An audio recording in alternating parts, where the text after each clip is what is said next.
Այսօր Արցախի մայրաքաղաքում համագործակցության մասին պայմանագիր են ստորագրել Լեռնային Ղարաբաղի Հանրապետության վարչապետն ու Արգենտինայի բարերար Էդուարդո Էռնեկյանը։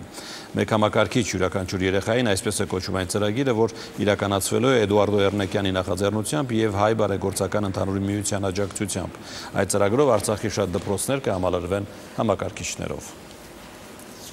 Լեռնային Ղարաբաղի Հանրապետության վարչապետ Արա Հարությունյանի եւ արգենտինահայ բարերար Էդուարդո Էռնեկյանի միջև ստորագրված այս պայմանագիրը համագործակցության, ավելի կոնկրետ, մեկ համակարգիչ յուրաքանչյուր երեխային ծրագրի իրականացման սկիզբն է խորհրդանշում։ Խոսքն այն ծրագրի մասին է, որը մշակվել է Մասաչուսեթսի տեխնոլոգիական ինստիտուտում զարգացող երկրների դպրոցականներին ժամանակակից համակարգիչներ տրամադրելու նպատակով։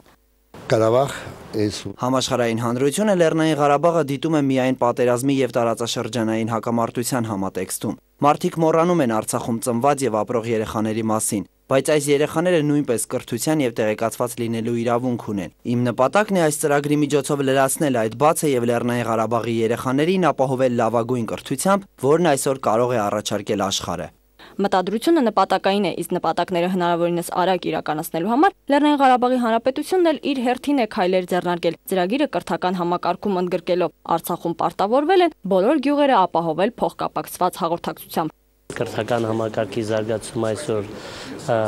Լեռնային Ղարաբաղի Հանրապետության իշխանությունների համար որպես կարևորագույն խնդիր է համարում եւ կրթության զարգացման հետ կապում ենք Արցախի ապագան։ Տեխնոլոգիայի օգտագործման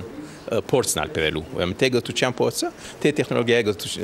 օգտագործումը դրանք բերել եւ այս ծրագիրը ամբողջական դարձնել Բան Էռնեկյանի հիմնարկին հետ միասին։ Սա արդեն հերթական հավաստիացումն է այն բանի, որ հայկական բարեգործական ընդհանուր միությունը մեկ համակարգիչ յուրաքանչյուր երեխային ծրագրի նաև հաջող ընթացք ապահովելու հարցում է Լեռնային Ղարաբաղի Հանրապետությանն աջակցելու։ Անհրաժեշտ միջոցները աշխարհի ամենամեծ, բայց շահույթ չհետապնդող հայկական կազմակերպությունն արդեն առանձնացրել է։ Մնում է գործի հաջողության համար բաժակ բարձրացնել։ Իսկ դրանք բարձրանում են մեկ հորդորով։ Աշխարհի բոլոր մանուկները պետք է լինեն կրթված եւ տեղեկացված, իսկ այդ նպատակի իրագործման համար համաշխարհային հանրությունը պարտավոր է անել հնարավորը։ Շանթ հեռուստաընկերություն Հորիզոն։